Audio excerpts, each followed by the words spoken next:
El presidente Trump ha roto su silencio. Calificó el caso de Jeffrey Epstein como un engaño de los demócratas y se distancia de quienes él llamó sus partidarios del pasado. ¿Pero está alejando Trump a su propia base? Dijo que la fiscal general Pam Bondi puede publicar lo que ella considere necesario para aclarar este caso. ¿Pero va a ser suficiente para cerrar este capítulo? Soy Pachi Valencia y le doy todos los detalles esta noche en Desde el Capitolio.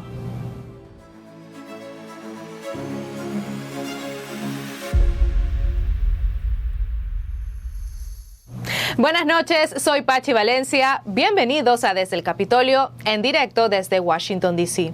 En un sorpresivo posteo por Truth Social hoy miércoles, el presidente Donald Trump ha calificado el caso de Jeffrey Epstein como un engaño de los demócratas. Él ha asegurado que quienes aún creen en eso son sus seguidores antiguos y dejó claro que ya no quiere contar con su apoyo. Pero antes de seguir, lo invito a dejarnos un like a este video para que más hispanos puedan informarse de las noticias desde Washington, D.C. y para que YouTube pueda recomendar este contenido a todos ustedes. Ahora, el caso del traficante sexual Jeffrey Epstein volvió a salir a la luz hace unos días cuando se publicó un memorando del Departamento de Justicia y del FBI.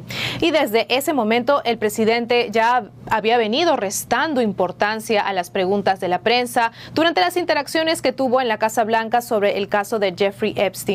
Él decía que ese tema ya no le interesaba a nadie y que no merecía seguir recibiendo la atención. Pero ahora, ¿qué decía este informe en donde el DOJ y el FBI sacaron para que el tema generara tanta controversia? Fueron dos cosas. La primera conclusión en el memorando decía que Jeffrey Epstein se había suicidado en su celda mientras esperaba el juicio en agosto de 2019 y que la conclusión coincidía con la autopsia que se había realizado en ese momento. Además, la agencia publicó un video de 10 minutos del área de la unidad de vivienda especial donde estaba Epstein alojado en el momento de su muerte. El documento decía que el FBI confirmó que desde el momento en que Epstein fue encerrado en su celda, cerca de las 22:40 del 9 de agosto de 2019 hasta cerca de las 6:30 de la mañana del día siguiente, nadie había entrado a ninguno de los niveles de la unidad de seguridad.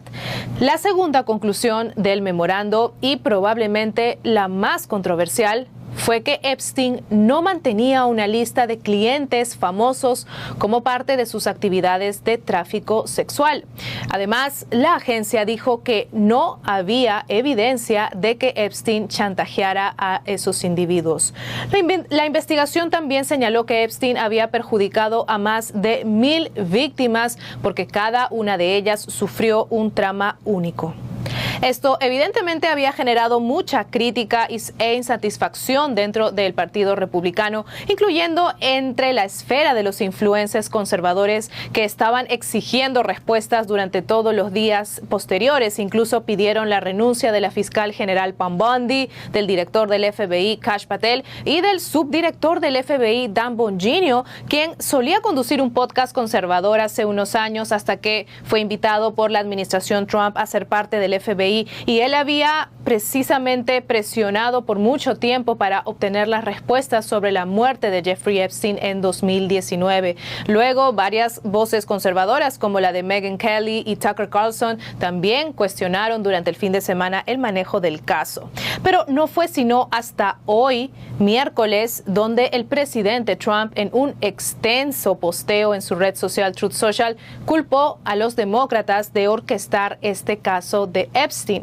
En sus palabras textuales, el mandatario dijo: He tenido más éxito en 6 meses que quizás cualquier presidente en la historia de nuestro país, y todo lo que esta gente quiere decir con la fuerte insistencia de las noticias falsas y los demócratas hambrientos de éxito es el engaño de Jeffrey Epstein. Que estos cobardes sigan adelante y hagan el trabajo de los demócratas. Ni se les ocurra hablar de nuestro increíble y sin precedentes éxito, porque ya no quiero su apoyo. Y hoy, durante una reunión en la oficina oval con el príncipe heredero de Bahrein, el presidente Trump dijo esto ante las preguntas de los reporteros sobre Epstein, la fiscal general Bondi y su posteo de Truth Social. Escuchemos. Señor presidente, sé que quiere dejar atrás toda esta intriga sobre los archivos de Epstein, pero sí quiero preguntarle si puede aclarar algo que dijo esta mañana. Usted dijo que todo esto era un engaño. ¿Su fiscal general le ha dicho algo que esto es un engaño? No, no es la fiscal general. Yo sé que es un engaño. Lo empezaron los demócratas. Lo han manejado los demócratas durante 4 años. Tuvieron a Christopher Wray y a esos personajes y a Comey antes que él. Y es un grupo malo. En realidad comenzó, mire el dossier Steele, que resultó ser un engaño total. Los 51 agentes, los llamados agentes de inteligencia, fue todo un engaño. Todo ha sido un gran engaño. Fue perpetrado por los demócratas y algunos republicanos estúpidos y tontos que caen en la red. Entonces intentan hacer el trabajo de los demócratas.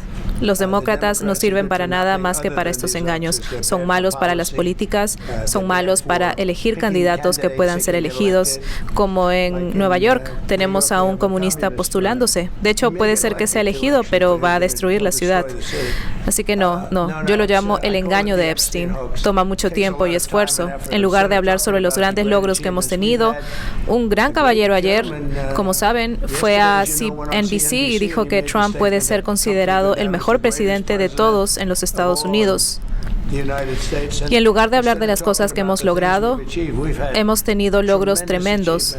Están perdiendo el tiempo con un tipo que obviamente tenía problemas muy serios, que murió hace 3, 4 años. Yo preferiría hablar sobre el éxito que tenemos con la economía, la mejor que hemos tenido y todas las cosas que hemos hecho, incluido en el Medio Oriente. Ustedes lo ven. En cambio, quieren hablar del engaño de Epstein. Y la parte triste es que hay gente que realmente está haciendo el trabajo de los demócratas. Son personas estúpidas. ¿Le pedirá a la fiscal general Pam Bondi que publique más documentos para finalmente acabar con esta controversia?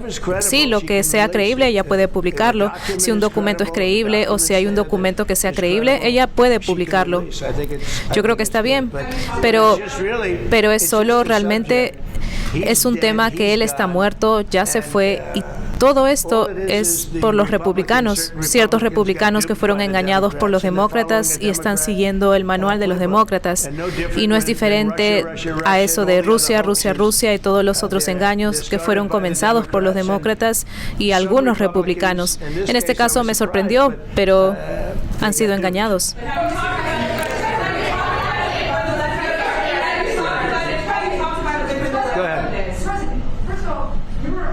Primero que todo, su director del FBI y Pam Bondi han hecho declaraciones inconsistentes en el pasado. Bueno, no lo sé, no puedo hablar sobre él, pero puedo decir que Pam Bondi, realmente creo que ella ha hecho un muy buen trabajo. Ella dice, les di toda la información creíble. Y si encuentra más información creíble, también la dará.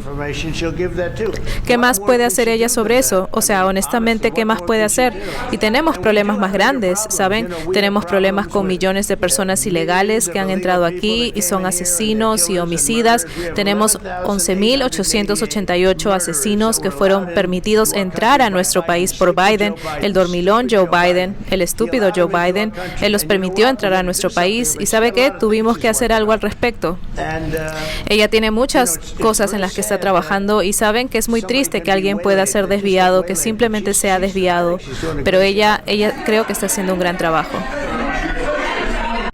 Esta mañana en Truth Social usted mencionó a antiguos simpatizantes cuando hablaba del tema de Epstein. ¿Significa eso que está en efecto rechazando a algunos de sus simpatizantes? No, pero perdí mucha fe en ciertas personas. Perdí porque fueron engañados por los demócratas. Los demócratas no sirven para nada. Han hecho un trabajo terrible. Casi destruyen nuestro país si yo no hubiese sido elegido. Todos estos números de lo que usted está escuchando encontraron 25,000 millones y otros 25 vienen en camino y cientos de miles de millones de dólares están entrando a nuestro país y acabamos de obtener el recorte de impuestos más grande de la historia. Acabamos de obtener el recorte de regulaciones más grande de la historia. No habrá impuestos sobre las propinas, no habrá impuestos sobre el seguro social, no habrá impuestos sobre las horas extra, no habrá impuestos sobre muchas otras cosas. Se le permite deducir el interés de un pago de automóvil. Eso nunca había pasado antes. Usted toma prestado, pide dinero prestado para comprar un auto. Si el auto se fabrica en Estados Unidos y por cierto se están construyendo fábricas en todo Estados Estados Unidos, fábricas de autos, fábricas de IA, pero usted obtiene una deducción en su interés. Nadie había pensado en eso antes, nunca había pasado antes. Y saben, de eso se debería estar hablando. El gran y hermoso One Big Beautiful Bill es una de las piezas legislativas más grandes de la historia en este país. Y los demócratas no tienen nada con qué combatirlo. Entonces dicen, oh, muerte, muerte. Oh, eso está bien. Y luego se lo dan a las noticias falsas, que son ustedes y algunos otros, y las noticias falsas hablan de que el proyecto de ley es muerte. El proyecto de ley en realidad es vida. El proyecto de ley es vida y salva a nuestro país. Este proyecto de ley es increíble. Miren los resultados ya. Tenemos 16 billones de dólares siendo invertidos en nuestro país y este gran caballero y su familia acaban de venir con otros miles de millones de dólares. Y si no le gustara el país, si no le gustara hacia dónde vamos, él es muy inteligente. Él tal vez vendría, tal vez ni siquiera vendría. Creo que tal vez ni siquiera vendría. Se ahorraría el tiempo, pero es una de esas cosas. Si no le gustaría cómo está este país, no estaría invirtiendo miles de millones de dólares aquí. Pero piénsenlo, 16 billones de dólares más de lo que jamás se había contemplado antes. Y ni siquiera hemos comenzado aún. Así que de eso quiero hablar. Quiero hablar del éxito y los demócratas no tienen nada que mostrar por lo que hacen. Casi permitieron que 25 millones de personas entraran a nuestro país, miembros de pandillas, criminales de cárceles de todo el mundo. No solo de Sudamérica, de todo el mundo. Les permitieron entrar a nuestro país desde instituciones mentales, manicomios. Simplemente entraban caminando. No podrían entrar a su país, no podrían entrar a ningún país del mundo excepto a nuestro país. Y entraron desde los peores lugares. Miembros de pandillas, narcotraficantes. Todos entraron. Todos entraron. Y yo estoy haciendo algo al respecto. Ahora mismo ya lo tenemos bajo control. Ya nos deshicimos de muchos de los asesinos. Algunos los pusimos en nuestras cárceles porque son tan peligrosos que no queremos arriesgarnos a ponerlos en una cárcel extranjera. Pero hemos hecho un gran trabajo. Nuestro país está en gran forma. Literalmente tenemos el país más dinámico de todo el mundo ahora mismo. Y es verdad lo que dijo el rey, lo que mucha gente dijo. Éramos un país muerto hace un año. Hace un año éramos un país muerto. Se reían de nosotros en todo el mundo. Tuvimos Afganistán con esa horrible vergüenza, el momento más vergonzoso en la historia de nuestro país. Miren lo que pasó con Rusia y Ucrania, eso nunca debió haber pasado. Y miren lo que pasó con Israel, eso nunca hubiera pasado. Hamas no tenía dinero, Irán no tenía dinero, no había dinero para hacer un ataque como ese. Todas estas cosas que pasaron no habría pasado si hubiera habido buen liderazgo. Y de eso es lo que debería estarse hablando. Muchas gracias. ¿Qué opina usted sobre estas declaraciones de hoy del presidente? Los leo debajo en los comentarios. Y desde el Congreso, los demócratas también tomaron acción para presentar una resolución que obligara al gobierno federal a publicar los archivos de Jeffrey Epstein. Esta medida finalmente fracasó en una votación partidista de 211 contra 210. Fue el representante Mark Vesey, demócrata de Texas, quien había presentado esta resolución y dijo en la Cámara que estos archivos de Epstein debían publicarse porque los depredadores como Epstein y sus colaboradores deberían enfrentar consecuencias. Y algunos republicanos parecen también estar de acuerdo, porque en una votación anterior desde el Comité de Reglas de la Cámara, el congresista republicano Ralph Norman votó a favor de publicar estos archivos. Incluso el presidente de la Cámara, Mike Johnson, le dijo ayer al influencer Benny Johnson en una entrevista de podcast que él sí apoyaba la publicación de los archivos de Epstein, pero que se oponía a la moción de procedimiento hecha por los demócratas. Johnson dijo que estaba a favor de la transparencia y aunque era un tema muy delicado, dijo Johnson que se debería exponer todo y dejar que la gente decida. ¿Y usted qué opina sobre los archivos de Epstein? ¿Está de acuerdo con los comentarios del presidente Trump de que es un engaño de los demócratas? ¿Cree usted que sus declaraciones van a generar rechazo de gran parte de sus simpatizantes? Los leo debajo en los comentarios. Y desde la sala este de la Casa Blanca, el presidente Trump firmó hoy una nueva ley que impone un mínimo de 10 años de cárcel a quienes trafiquen al menos 100 gramos de opioides letales. La ley HALT, o en español, Ley para detener todo el tráfico letal de fentanilo, se celebró junto a familiares de las víctimas mortales de estas drogas. La ley se aprobó con apoyo bipartidista y reclasifica las sustancias relacionadas con el fentanilo como narcóticos de la lista 1, que es la designación más estricta establecida por la Ley de Sustancias Controladas. Bajo esta nueva ley, quienes distribuyan 100 gramos o más de cualquier droga relacionada enfrentarán una pena mínima de 10 años de prisión. Esta ley también impide que los carteles creen sustancias originadas del fentanilo, como el carfentanilo, que es 100 veces más potente que el fentanilo. Según la DEA, tan solo 2 centésimas de gramo pueden ser mortales, dependiendo de la tolerancia de cada persona. Desde que asumió Trump el cargo, ha tomado ya varias iniciativas contra la epidemia de fentanilo, entre ellas designar a los cárteles de la droga como organizaciones terroristas extranjeras y también al imponer aranceles a China, México y Canadá por no impedir que la droga llegue a Estados Unidos. Esta epidemia de fentanilo se ha convertido en uno de los mayores desafíos de la salud pública aquí en el país. Según la DEA, en los últimos 3 años se han registrado más de 100,000 muertes por sobredosis cada año. Además, los Centros para el Control y la Prevención de Enfermedades señalan que el fentanilo es ya la principal causa de muerte entre personas de 18 a 44 años. Ante esta crisis, varios gobiernos estatales han comenzado a tomar medidas más severas, como endurecer las penas por tráfico de fentanilo y lanzar campañas de concientización sobre sus riesgos. Sin embargo, algunos críticos advierten que estas políticas podrían tener un impacto desproporcionado en comunidades de bajos recursos al aumentar las tasas de encarcelamiento. Y precisamente este tema del narcotráfico fue parte de las conversaciones que tuvimos ayer durante la conferencia del Partido Republicano. Ayer conversamos con el congresista Troy Downing de Montana, quien nos comentó cómo el One Big Beautiful Bill también ayuda a su estado para combatir esta crisis de drogas al reforzar la seguridad fronteriza. Escuchemos lo que dijo.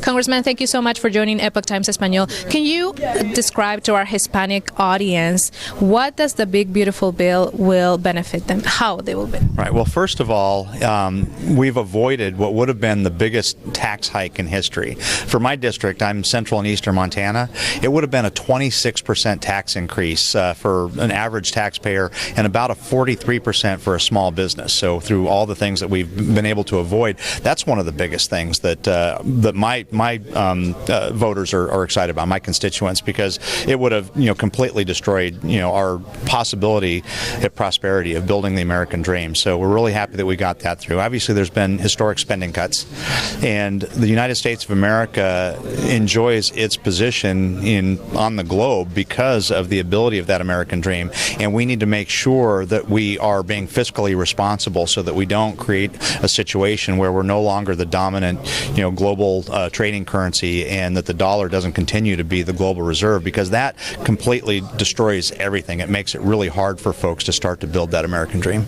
And Congressman, what would you say to the people that might be a little bit concerned of the Medicaid, if it either it's going to benefit them or it's going to impact them in a negative way because of the cuts? Can you tell us a little bit more how that really works? Well, this is incredibly important to me, and I was a former insurance commissioner. I dealt with health the payers, the insurance side. I dealt with the providers on some level, but this has been a complete scare tactic, false narrative. What this means in Montana, Medicaid is not going away. Medicare is obviously not going away. The only thing that substantially has changed is a work requirement for able-bodied without children. And even if you are able-bodied without children and you can't find a job, say that job doesn't exist, there are other ways to waive that, either through school, through community service. There's a lot of ways of doing that, but that also lines up with Montana law. So the federal law is lining up with Montana law. So no net negative there. But the biggest thing that people have been throwing out there is this scare tactic that these tax credits, these provider tax credits, are going to make it impossible. The provider tax credits have been basically a scam. It's been a loophole for states to get more money out of the feds. And so they're dropping that. This bill, actually this law now, drops that from 4.1 down to 3.5%. Montana, we're already sub 3.5, so there's zero effect. So all of these scare tactics that we're going to kick people off of their health care, that we're going to destroy, rural critical access hospitals, rural health care. It's all a scam to scare folks, because what is in this bill is good. It's helpful for Montana. It's helpful for the United States. I'm really excited about it, and we're not going to subscribe to these crazy false narratives that it's going to destroy something, because I care deeply. I'm a largely rural state, a lot of farming, ranching, natural resources. I care deeply about the survival of these critical care access hospitals, about this rural health care, and I'll do everything I can to make sure that we're supporting that. And these false narratives about Medicare and Medicaid are exactly that, false narratives. Congressman, I also spoke with Representative Andy Biggs from Arizona. He told me that more than $6 billion in fraud per year in Arizona has come from Medicaid. Yeah. How's that impacting also Montana? Do we have any numbers on how much or how big is the scam about? I don't have those numbers specifically for Montana, but I have been looking at those national numbers. And even amongst, from the nonpartisan organizations that are monitoring this, the billions of dollars that they think are being made in fraudulent claims, every taxpayer, every American should care about that, of clawing that back. So what that does is gives us more resources to actually support those who are entitled to and deserve and are entitled to those programs. So this is not touching any of them. We need to cut out those fraudulent payments. We need to track that down and make sure that every dollar that we're collecting from taxpayers is being well spent to support those who are entitled to and truly need those programs. Now, also the One Big Beautiful Bill is about border security, and you said Montana is a big rural community. Yeah. Can you tell us how that will benefit your constituents of having more security at the border? Well, that's a big thing, and we're a northern border state, and so I'm also watching very much on our northern border. And it really comes down to this: you can't have unfettered access, because there are bad actors that have been coming across this border from adversarial nations that have disappeared into our population, and I have no idea what their plans are, what their intents are. We need to know who's crossing our borders and why. But that doesn't mean that we're just saying nobody ever can come here. We need to come up with realistic immigration policy that allows folks that want to actually come here for the right reasons and do the right things, because we are a nation of immigrants. We need to make sure that we're still supporting folks and giving those folks a path to do that without having what I see is an invasion of not just people try to say it's just economic refugees. There's bad actors. There's folks coming from adversarial nations that I think are incredibly dangerous to the security of the United States of America. End of the day, you can't call yourself a country if you don't have borders, and we need to make sure that we have good policy for sealing that from people sneaking across or invading, southern or northern, and we need to make sure that we have good visa programs, good immigration policy to make sure that we're doing this in a metered and thoughtful way.